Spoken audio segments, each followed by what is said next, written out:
پاکستان نے مہنگی بجلی کے تناظر میں ملکی صارفین کو ریلیف فراہم کرنے کے لیے IMF کے ساتھ ایک پلان شیئر کیا ہے اور ساتھ ہی یہ یقین دہانی بھی کرائی ہے کہ عالمی ادارے کے مقرر کردہ اہداف کی خلاف ورزی نہیں ہوگی۔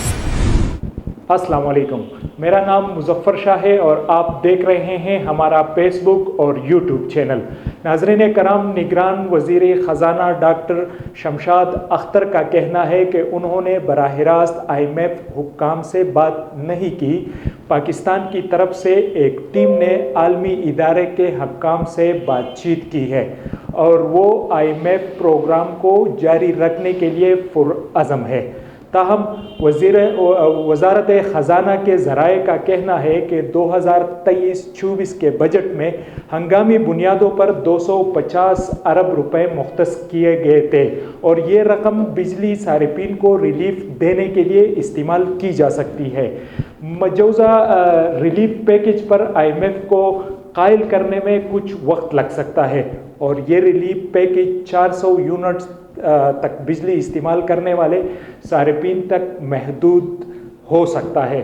ہماری بھاری بلز بھیجے جائیں گے جبکہ بجٹ میں مختص کردہ ہنگامی رقم محفوظ صارفین پروٹیکٹڈ کنزیومرز کو ریلیف دینے کے لیے استعمال کی جا سکتی ہے۔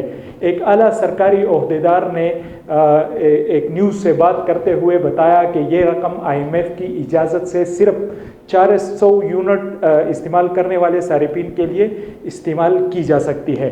انہوں نے کہا کہ بجلی کی سبسڈی گردشی قرضے میں جمع ہونے کے مقررہ ہدف کے ساتھ GDP کے 0.4% کے بنیادی سرپلس کی وجہ سے IMF کے طے شدہ اہداف کی خلاف ورزی نہیں کی جائے گی۔ انہوں نے اعتراف کیا کہ تحریری طور پر IMF کے ساتھ یہ منصوبہ شیئر نہیں کیا جس سے معاشی ماہرین کے مطابق بجلی کے صارفین کے لیے مجوزہ ریلیف پیکج میں مزید تاخیر ہو سکتی ہے۔